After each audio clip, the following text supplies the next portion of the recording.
आप सभी लोगों को महाशिवरात्रि की ढेर सारी शुभकामनाएं। आप लोगों पर भोले बाबा माता पार्वती की कृपा सदैव ही बनी रहे। श्री शिवाय नमस्तुभ्यम।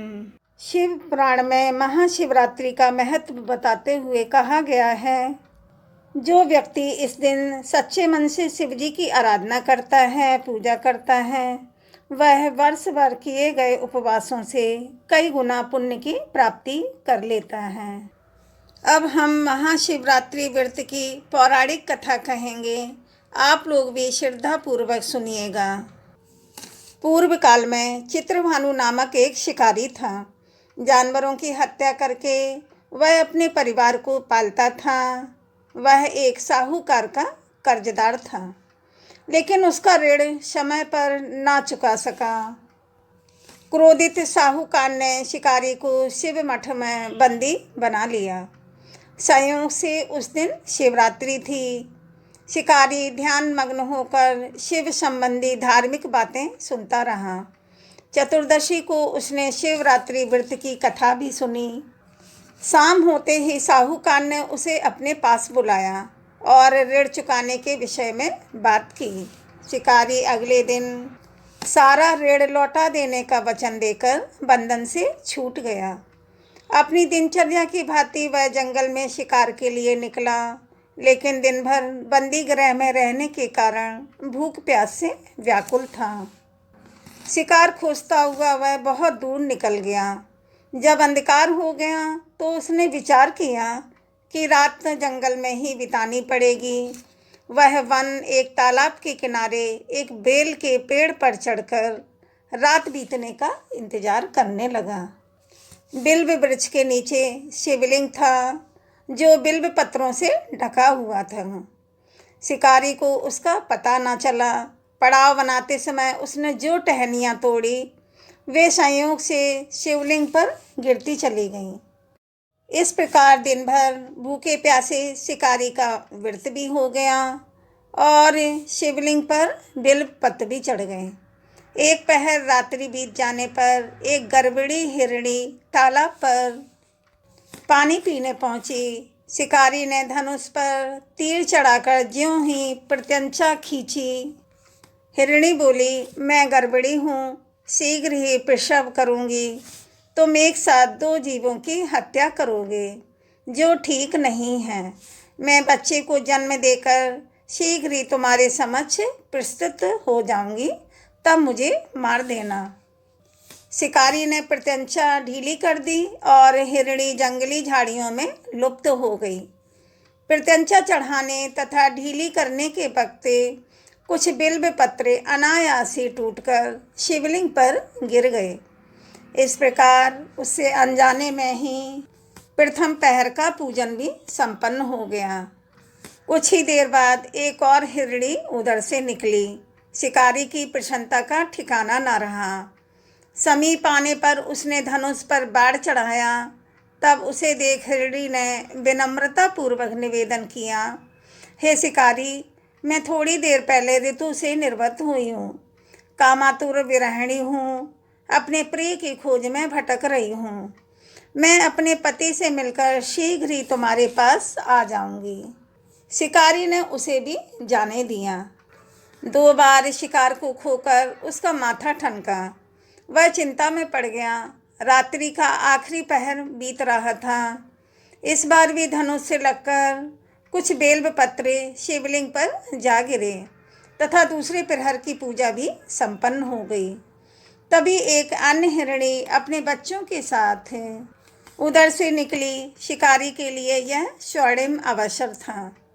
उसने धनुष पर तीर चढ़ाने में देर नहीं लगाई। वह तीर छोड़ने ही वाला था कि हिरणी बोली, हे शिकारी, मैं इन बच्चों को इनके पिता के हवाले करके लौट आऊँगी। इस समय मुझे मत मारो। शिकारी हंसा और बोला, सामने आए शिकार को छोड़ दूं? मैं ऐसा मूर्ख नहीं हूँ। इससे पहले मैं 2 बार अपना शिकार खो चुका हूँ। मेरे बच्चे भूख प्यास से व्यग्र हो रहे होंगे। उत्तर में हिरणी ने फिर से कहा, जैसे तुम्हें अपने बच्चों की ममता सता रही है, ठीक वैसे ही मुझे भी।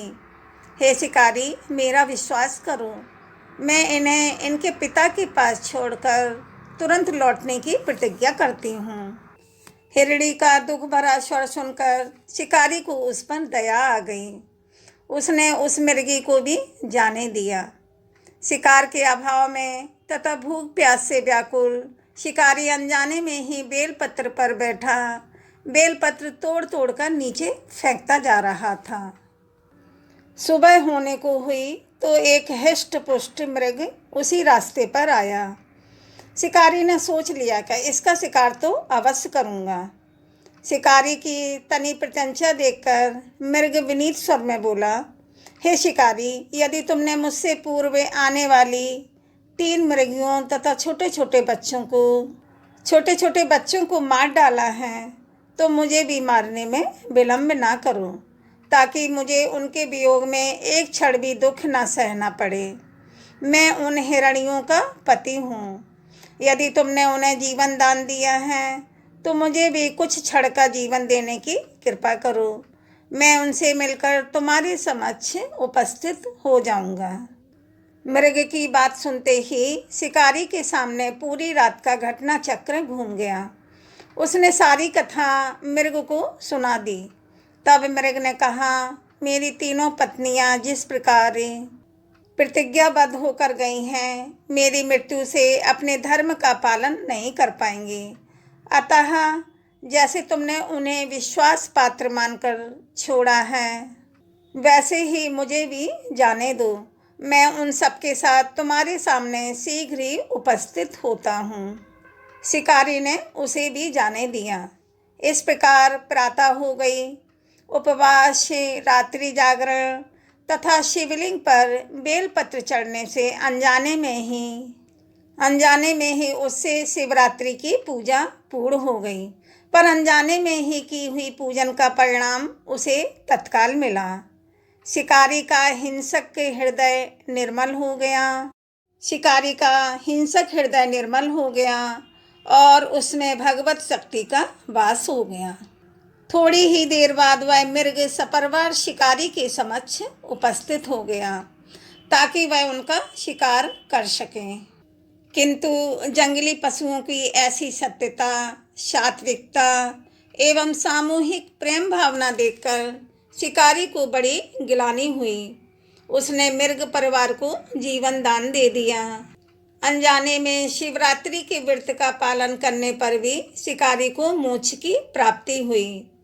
जब मृत्यु काल में यमदूत उसके जीव को लेने आए तो शिवगणों ने उन्हें वापस भेज दिया तथा शिकारी को शिवलोक ले गए। शिव जी की कृपा से ही अपने इस जन्म में राजा चित्रभानु अपने पिछले जन्म को याद रख पाए तो महाशिवरात्रि के महत्व को जानकर उसका अगले जन्म में भी पालन कर पाए। शिव कथा का क्या उद्देश्य है?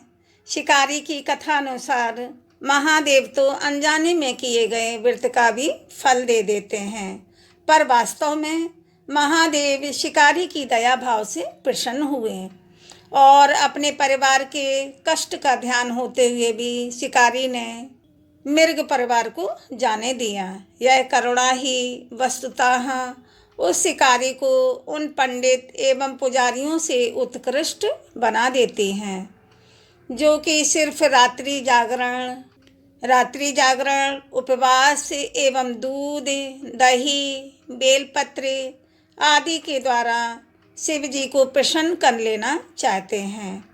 इस कथा में सबसे महत्वपूर्ण बात यह है कि इस कथा में अनजाने में हुए पूजन पर भी भगवान शिव अति प्रसन्न हो जाते हैं।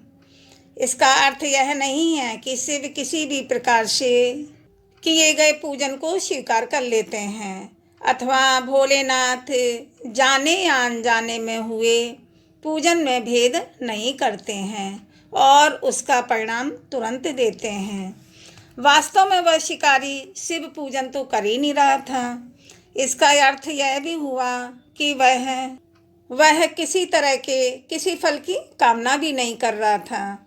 उसने मृग परिवार को समय एवं जीवन दान दिया जो कि शिव पूजन के समान है। शिव का अर्थ ही कल्याण होता है। उन निरीह प्राणियों का कल्याण करने के कारण ही वह शिव तत्व को जान पाया तथा उसका भगवान शिव से साक्षात्कार हुआ। परोपकार करने के लिए महाशिवरात्रि का दिवस होना भी आवश्यक नहीं है। पुराण में 4 प्रकार के शिवरात्रि पूजन का वर्णन किया है। मासिक शिवरात्रि, प्रथम आदि शिवरात्रि तथा महाशिवरात्रि।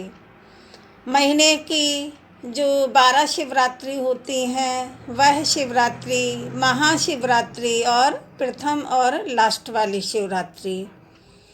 पुराण वर्णित अंतिम शिवरात्रि है नित्य शिवरात्रि। वस्तुतः प्रत्येक रात्रि ही शिवरात्रि है।